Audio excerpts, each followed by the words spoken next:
네, 글로벌 인사이드 소식 전해드렸습니다.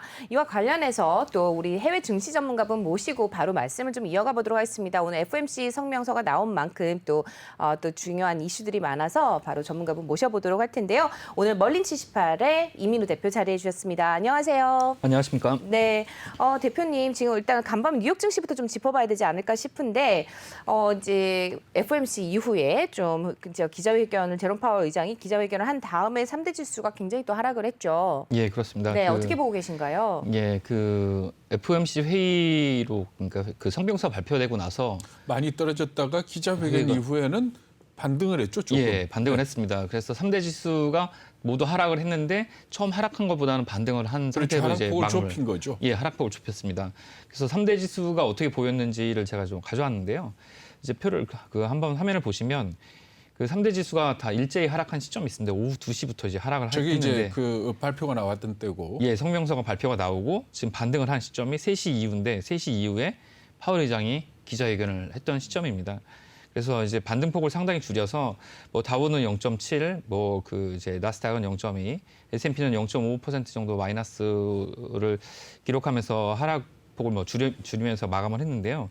이게 이제 그 성명서 내용은 경기 이제 시장에서 생각했던 것보다는 약간 더 우려스러운 내용이 좀 들어있어 갖고 그 부분이 좀 전반적으로 시장이 좀 반영이 됐는데 그걸 이제 말로 이제 그 연준 의장이 달래주게 된 거죠. 그러니까 그 FOMC 끝나고 나온 발표문은 시장을 갖다가 실망을 시켰는데 예, 그렇습니다. 그걸 갖다가 기자회견을 통해서 파월 의장이 좀 다독거려줬다 이렇게 봐야 될 것 같은데 예, 그렇습니다. 하나하나 좀 짚어보죠. 우선 네. 경제 전망치가 상당히 좀 상향 조정됐죠. 예, 그렇습니다. 경제 전망치는 상당히 상향 조정됐는데요. 그 FOMC 그 경제 전망 요약을 제가 이제 네네. 가져왔는데 되게 그 핵심된 내용은 여기서 이제 이건 표지문이니까 요 내용을 가지고 이렇게 쭉 풀어보면 한 20페이지 정도 되는 요약 중에 그 점도표 지금 다플롯이 굉장히 관심이 많았던 부분인데요. 그렇죠. 여기 빨간색 부분이 이제 이번 달 발표된 6월 달에 발표된 네. 점도표고요. 노란색 부분이 지난 3월 달에 발표된 부분입니다. 네. 여기서 보면 이제 노란색 부분과 빨간색 부분의 차이점이 이 점이 많이 이동을 했다는 거, 그리고 점이 많이 위로 올라갔다는 거가 그 차이점이 있을 수 있는데요. 여기 위로 올라간 점들이 이제 2% 금리를 예상하는 시점으로 좀 이동을 했다. 네. 더 많이 이동을 했다. 이렇게 볼 수가 있고 1에서 2% 사이로 많이 이동을 했는데 이거는 2023년에 1에서 2% 사이를 주장하는 이번 이제 FOMC 위원들이 많았다. 이렇게 볼 수가 있는 거죠. 네. 그리고 또 여기 화살표를 제가 오른쪽 화면에 있는 화살표를 하나 표시해 놓은 거는 이제 3월 달보다는 이번 6월 달에 금리 인상을 2022년에 해야 된다고 주장하는 그런 이제 연준 인사가 더 늘어났다. 이걸 좀 확인해 볼 수가 있습니다. 그러니까 2022년까지 금리를 올릴 것이다라고 예상한 사람이 3월 달에는 4명이었는데 그렇죠. 7명으로 늘어났다. 예, 7명으로 늘어났죠. 그다음에 2023년 말로 예상한 사람이 11명이 된 거죠. 예, 그렇습니다. 당초에는 7명이다가. 예. 네네. 그리고 금리 수준도 약간 더 높아지게 된 거죠. 1%대에서 2%. 2%대로 높아졌다. 예, 그렇습니다. 예, 그래서 이걸 봤을 때 금리 인상에 대한 어떤 생각이 좀 더 시간이 빨라졌기 때문에 이 시장에서 생각하는 것보다 다플롯 텐트럼 이런 얘기까지 나오진 않았는데 네. 이 다플롯으로 인한 점도표로 인해서 시장에 어떤 약간 영향이 간 것 같다고 생각이 좀 됩니다. 그러니까 저 점도표를 볼 것 같으면은 2023년 말까지 그러니까 당초 얘기했던 대로 네네. 제로 금리를 유지할 거다라고 한 사람이 지금 5명으로 줄어든 거 아닙니까? 예, 그렇죠. 5명으로 원래는 줄어들었죠. 3월 달 같은 경우는 11명이었죠. 예, 11명이었죠. 그러니까 결국은 금리 인상 시기가 빨라지고 금리 인상 폭도 커질 거다라는 예, 그렇죠. 쪽에 18명의 연준위원들이 그쪽으로 좀 이동을 했다. 이렇게 볼 수 있는 거 아닙니까? 예, 그렇습니다. 그렇다면은 금리가 그때 올라간다면 테이퍼링은 한참 전에 시작할 거 아닙니까? 예. 그래서 테이퍼링에 대한 논의가 있었냐 없었냐가 관심사였는데 네. 있었던 거죠. 예, 그렇습니다. 그거에 대해서 연준 파월 의장이 기자회견을 했는데 기자회견 내용을 이제 인터뷰를 딱 3가지로 네네. 요약을 한번 해보면 다음 같이 얘기를 했습니다. 테이퍼링 논의를 했던 거는 사실이다. 그런데 그 예. 테이퍼링 논의 사실도 어떻게 발언을 했는가 하면 테이퍼링 논의를 할지 논의했다. 네. 뭐 예, 그렇죠. 참, 네. 예, 어떻게 할지 뭐 자세한 얘기를 했다는 게 아니고 네. 우리는 테이퍼링을 논의해야 된다. 이렇게 논의를 했다. 뭐 이 정도를 얘기를 했으니까 이거에 대한 이야기가 다음 그 청문회에서 좀 구체적으로 나올 때까지는 약간 모호한 표현으로 약간 이제 시장의 충격을 좀 적게 주는 방향으로 그렇죠. 네. 온 것 같습니다. 예, 그렇게 해서 이제 테이퍼링 이야기가 나오긴 했다. 이 정도 분위기를 지금 시장에다 좀 띄우긴 전해준 했고. 거죠. 예, 네. 그리고 두 번째는 유동성 관련한 그 단기 유동성. 예, 네. 단기 유동성, 초단기 유동성이죠. 네. 지금 이제 이 초단기 유동성은 그 시중에 풀린 자금이라기보다는 금융기관에 넘치는 유동성이 너무 많아서 이거가 이제 문제가 좀 될 수도 있다. 그러니까 이게 어떻게 보면 그 시중에 풀린 그 이 금융기관의 유동성이 너무 많게 되면 마이너스 금리까지 가게 되니까 이 중앙은행의 그 통화 정책에 악영향을 미칠 수도 있고 이게 실제로 물가 상승에 장기적으로 봤을 때는 영향을 미칠 수도 있으니까 지금 유동성 관련한 조치를 하겠다 뭐 이런 얘기를 한 건데요.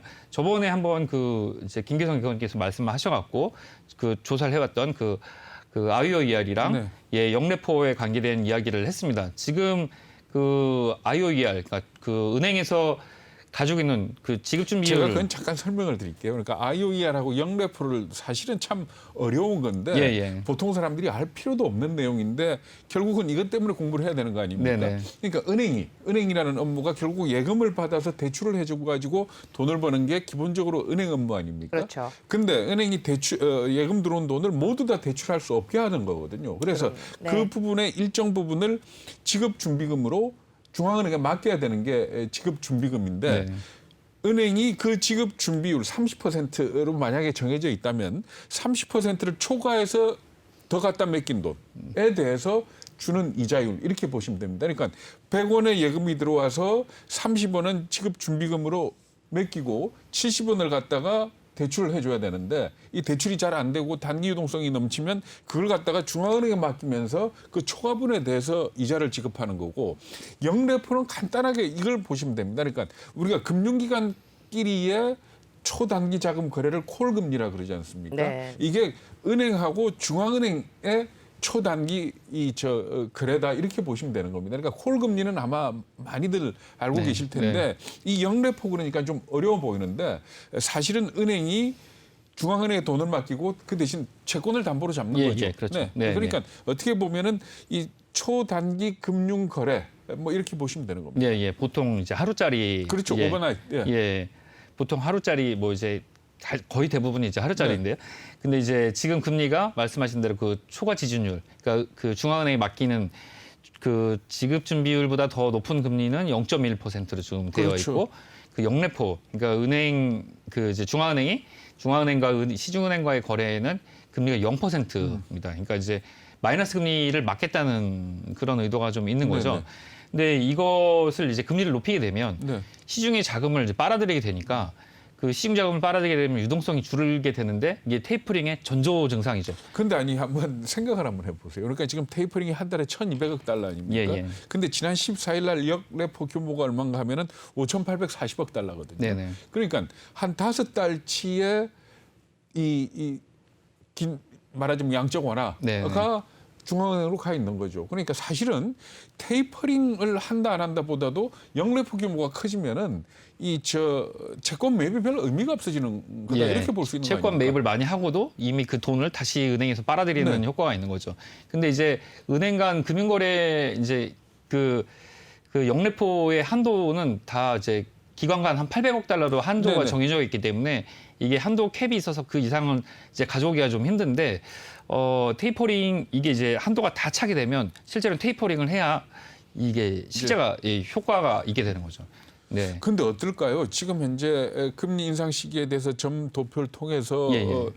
의사를 밝혔고 그리고 테이퍼링을 논의할지를 논의했다라고 해서 어쨌든 테이퍼링 논의를 인정을 했는데 2013년에 보면은 물론 그때는 발작이 일어나가지고 좀 뒤로 미룬 건 있지만 네. 테이퍼링을 논의했다라고 치면 다들 얘기가 6개월 안에는 시작할 네네. 거다라고 보는데 어떻게 생각을 하세요? 지금 뭐 그거에 대한 얘기는 이제 의견이 좀 분분하긴 한데 네. 실제로 테이퍼링 자체는 올해 말 아니면 내년 초 이렇게 예상을 하는데 기본적으로 내년 초로 보는 게 맞지 않을까 이런 생각이 좀 듭니다. 여기 연준에서 나온 그 이 보고서에 따르면 지금 나오고 있는 어떤 그런 이 상황이 상당히 일시적인 면이 있고 지금도 리스크가 상당히 상존하고 있다. 이런 식의 그런 표현들이 좀 있거든요. 네. 그래서 그 전반적으로 봤을 때 테이퍼링은 눈앞에 다가오긴 했는데 단기간은 이제 올해 연말쯤에 시행된다기보다는 내년 초가 가능성이 좀 더 있지 않을까 뭐 이런 생각이 좀 듭니다. 그러니까 파월 의장이 사실은 그 기자회견에서 밝힌 내용도 보면은 인플레이션에 대해서는 기존 입장을 좀 예. 고수를 했다 이렇게 봐야 되죠. 예, 일시적이라고 그랬습니다. 그 내용이 어떻습니까? 예, 그 내용을 한번 보게 되면요. 지금 여기 그 성명서 내용을 한번 네네. 보도록 하겠습니다. 성명서 이제 여기 딱 보시면 그 왼쪽 보시면 여기 2시 딱 찍혀 있지 않습니까? 네. 그 2시에 발표가 되고 나서 주가가 빠지기 시작했죠. 네. 이 내용을 제가 되는 대로 네. 한번 그 이제 해석을 했는데 오늘 이 방송 보시면 이제 뉴스는 안 보셔도 됩니다. 이 관련된 뉴스는. 이제 내용은 강력한 정책 지원 속에 이제 경제활동이랑 고용지표가 좋아지고 있다. 뭐 이런 내용을 하고 있는데요. 여기서 이제 가장 나쁜 영향을 받았던 부분은 아직 여전히 나쁘고 개선 중에 있다. 뭐 그런 얘기하면서 인플레이션이 상승했는데 주로 일시적인 요인, 그러니까 뭐 에너지나 이런 원자재 가격에 그런 영향을 받았다는 그런 요인이 좀 되어 있고요. 전반적인 재정 상태, 기업과 가계의 재정 상태는 아직 괜찮다. 뭐 이런 얘기를 하고 있고, 그리고 지금 경제 회복은 바이러스 극복, 그러니까 이제 백신의 영향이 절대적인 영향을 받을 거면서 이거에 따라서 그 이제 경제에 미치는 영향이 좀 달라질 것이다. 뭐 이런 얘기를 하면서 위험은 아직도 상존한다. 뭐 이런 얘기를 했고요. 이 내용에서 이제 달라진 점이 없는 부분이 이제 기존과 달라진 점이 없는 게 장기적인 관점에서 장기 물가 상승률 2% 목표로 하고 그 이제 최저 고용, 그러니까 이제 완전 고용이라고 완전 얘기하는 고용. 4%대의 실업률을 목표로 하면서 그게 나올 때까지는 현재의 그 정책 수단, 그러니까 이제 1,200억 달러의 그 자산 매입 규모를 그대로 유지하겠다. 이거를 좀 유지를 이제 이런 걸 발표를 했습니다. 근데 여기서 보면 경제 전망 요약된 그 리포트와 함께 여기 보면 경제 성장률 전망을 이제 여기서 그 내놨는데요. 여기 보면 이제 이 원본 리포트가 너무 깨알글씨라 갖고 제가 리포트를 가져왔는데 여기 맨 위에 보시면 이게 2021년 GDP 경제 성장률 이제 전망인데 여기 보시면 처음에는 이 3월에는 6.5다가 이번에 7로 높인 거죠. 예, 그렇습니다. 저기 자세히 보시면 화면 자세히 보시면 이제 한 그 점선으로 돼 있는 게 3월 달이고 네. 파란색 칠해져 있는 게 이번 달인데 네. 오른쪽으로 상당히 이동을 했죠. 이제 그래프가 높아졌습니다. 경제 성장률이 3월 달 예상한 것보다 훨씬 더 높아졌다. 뭐 이렇게 경제 성장률 올해 경제 성장률은 더 높아질 거라고 예상을 좀 하고 있고 2020년 경제 성장률도 약간 더 높아지는 걸로 예상이 좀 됐습니다. 네. 그래서 2.6에서 3%대 초반으로 좀 더 이동을 좀 많이 한 편이고요. 네, 네. 장기 경제 성장률, 그러니까 2023년에서 장기 경제 성장률을 보면 2%대 후반으로 약간 이동한 수준 정도로 약간 좀 더 미세하게 좀 변동이 있고 롱런, 그러니까 그 이제 장기로 봤을 때는 크게 변동이 없는 걸로 봤습니다. 그러니까 결국은 2021년 올해는 예. 말하자면 예상보다도 더 많이 성장하겠지만 2022년, 2023년은 네. 평상 수준으로 돌아올 거다. 평상보다 조금 더 나은 수준, 뭐 이 정도일 거다라고 예상을 한 거 아닙니까? 예, 그렇죠. 그래서 이번 FOMC 성명을 보면은 이 코로나 팬데믹 때문에 세계 각국이 인적, 경제적 어려움을 겪고 있다. 이 표현이 없어진 거 아닙니까? 예, 그렇습니다. 예, 네. 그 부분이 빠지게 됐죠. 네네. 그냥 약한 부분이 좀 개선되고 있다. 이 정도로만 나오게 된 거죠. 그리고 그 물가에 대해서도 전망치를 좀 상향 조정했죠. 예, 물가에 대해서도 좀 나왔는데요. 그 다음 표를 제가 준비한 게 인플레이션 전망입니다. 네. 인플레이션 전망이 첫 번째 표를 보시면 이제 이건 저게 좀 개인 소비 지출 가격 지수죠. 저게. 예, 맞습니다. 개인 소비 지출 우리가 말하는 가격 지수입니다. 소비자 물가 지수가 아니고. 예, 네네. 맞습니다. 예, 그래서 그 개인 소비 지출 가격 지수인데요. 요게 지금 가운데 그 2%대 중반에 있다가 이 3%대로 많이 이동을 했죠. 3월 달에 2%대에서. 그러니까 3월 달에는 올해 이 PCPI가 2.4% 상승할 거다라고 예상을 했는데 예. 오늘 나온 발표를 보면 이게 3.4%로 1%포인트가 높아졌죠. 예, 많이 높아진 거죠. 네네. 예, 그 정도로 많이 높아졌고요. 2022년에 봤을 때는 이게 1%대는 상당히 좀 줄어들고 네. 2%대로 좀 많이 이제 약간 좀 이동을 네네. 했습니다. 2022년에는. 그리고 2023년을 보게 되면 이게 약간 조정이 됐지 그렇게 크게 움직이진 않았고요. 네. 이제 그 롱그런, 그러니까 이제 장기로 봤을 때는 거의 이동이 없습니다. 그러니까 올해는 물가가 2.4% 오를 거다 예상을 했는데 이게 3.4%로 대폭 상향 조정을 했지만 네네. 2022년, 2023년은 2%에서 2.1%, 2.1에서 2.2. 예, 그러니까 예. 아주 미세하게. 소폭 미세하게 조정을 한 거 아닙니까? 예, 그러니까 그렇습니다. 결국은 올해만 이렇게 좀 이 움직임이 강하지만 내년이나 후내년 되면은 결국 정상 궤도를 찾을 거다. 예, 이렇게 그렇죠. 전망을 하는 거죠. 예, 결과적으로는 이제 인플레이션이라는 게 진짜 그 올해 한 해나 내년 초까지만 인플레이션이 발생을 하고 결과적으로는 이제 안정될 거다. 안정될 거라는 얘기를 하면서 핵심 인플레이션은 2023년까지 전망을 내놨는데요. 네. 핵심 인플레이션 한번 보게 되면 이제 여기서는 에너지랑 식품 가격을 제외한 네, 것들인데 실제 요게 이제 변동폭이 상당히 커 보이는데 이것도 2021년 올해 한 해만 굉장히 큰 폭을 좀 보이고 있습니다. 네. 2.1에서 지금 3% 2.2에서 3으로. 예, 네. 2.2에서 3%로 이동하는 그런 모습을 보이고 내년에는 그렇게 큰 폭의 이동폭이 없는 걸 봐서 네. 연준은 아직도 지금 이 데이터를 봤을 때 그 물가 상승률은 그냥 올해만 이제 물가 상승이 좀 많이 발생을 하고 내년부터는 그렇게 높지 않을 것이다. 이렇게 생각을 하고 있는 것 같습니다. 인플레에 대해서는 그 파월 의장도 기자회견에서 네. 상당히 안심을 시켰더라고요. 뭐라 그랬는가 하면은 5월달 물가 상승의 3분의 1이 중고차 가격이다. 그런데 중고차 가격이나 항공료, 호텔 가격이 계속 오를 거는 아니다. 결국 정상 가격을 찾지 않겠느냐. 이 얘기를 여러 차례 했더라고요. 예, 그렇습니다. 네. 그래서 그 부분을 반영해서 봤을 때 연준에서도 전반적으로 이 물가 상승률은 결국에는 이제 올해 한 해에 뭐 그냥 국한되고 내년부터는 정상적으로 이제 돌아올 것이다. 아마 이렇게 생각을 하는 것 같습니다. 네, 지금 이제 FOMC 성명서 이제 아까 좀 보여주셨는데 뭐 깨알글씨 말씀해주셔서 저도 좀 준비를 해봤습니다. 미 연준의 성명에서 좀 달라진 점을 좀 이제 짚어봤는데요. 네, 함께 좀 화면을 좀 보시죠. 지금 보시면 빨간 글씨로 이제 변경된 점을 좀 짚어봤는데요. 그래서 삭제된 문구가 굉장히 많이 있습니다. 그래서 여기도 지금 글씨체가 좀 많이 이렇게 작게 보일 수도 있는데 삭제된 문구가 지금 두 번째 단락에서 The progress on vaccinations has reduced the spread of the COVID-19 pandemic is causing tremendous human and economic hardship and across 이렇게 해가지고 전부 다 이제 삭제가 됐고요. 사실 이 부분 이제 기존에 있었던 성명에서 달라진 부분 뭐 앞에서 체크를 다 해주셨으니까 이 부분은 다 짚어주신 부분인 것 같고 그 다음에 이제 바뀌어진 부분 중에서 보면은 그 경제 부분에서 will likely continue to reduce the effect of the public health crisis라고 나와 있잖아요. 그래서 지금 일반적으로 health crisis, 네, 건강 부분이라든지 뭐 이번 부분에서 좀 이제 계속해서 바뀔 것이고 이제 뭐 계속 이제 reduce 될 것이다. 이제 효과가 이제 없어질 것이다. 이제 줄어들 것이다. 이런 내용들이 나와 있는 것 같습니다.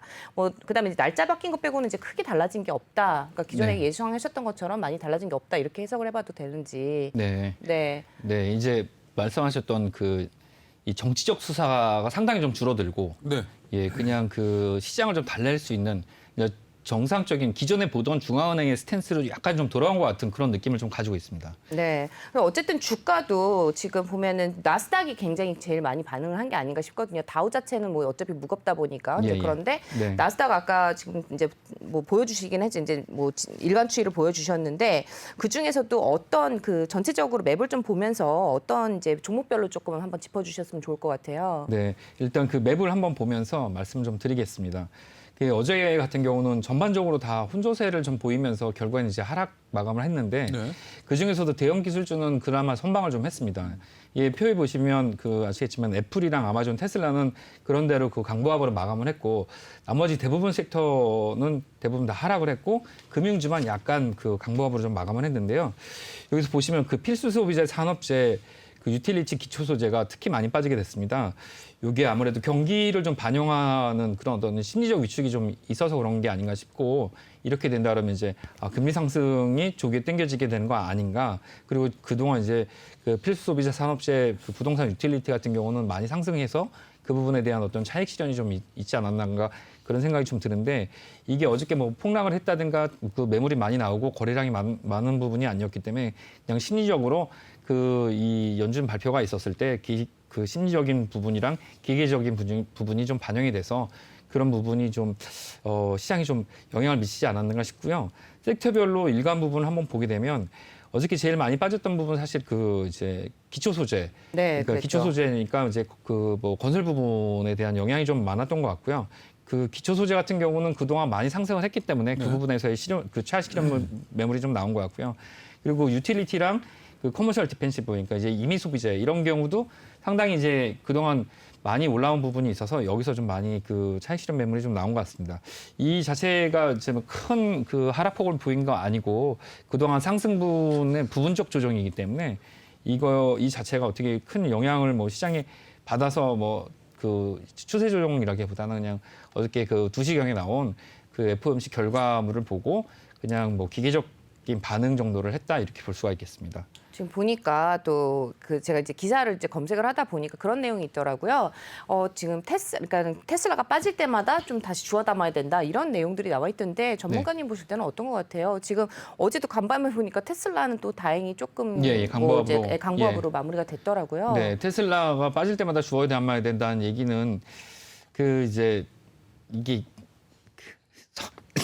성향과 죄송합니다. 성향과 관련이 좀 된 부분인데 테슬라를 주워 담아야 된다는 그 논리의 핵심은 오토파일럿, 그러니까 완전 자동화되는 자율주행. 그 자율주행이라는 거는 포기를 하고 이 테슬라가 추구하는 카메라 8대로 추구하는 그 이제 FSD라는 그러니까 이제 그 주행 보조 장치. 예, 주행 보조 장치 중에서 가장 그 발달된 그 프로그램을 모든 제조사에다 공급하겠다. 이것이 공급 계획이 마저 들어갈 것이다. 이런 거에 대한 그 확신을 가지셨을 분들은 이 테슬라에 대한 투자가 맞다는 의견이 좀 되고요. 그 이제 테슬라가 지금까지 그런 부분에 있어서 굉장히 그 성공적인 부분이었던 건 마케팅 부분이었습니다. 실제로 이 완성차를 만들기 7년 전부터 뭐 이런 그 어떤 뭐 컨셉카를 만들고 계속 컨셉카 하나만 가지고 계속 투자자를 유치를 했었는데 네네.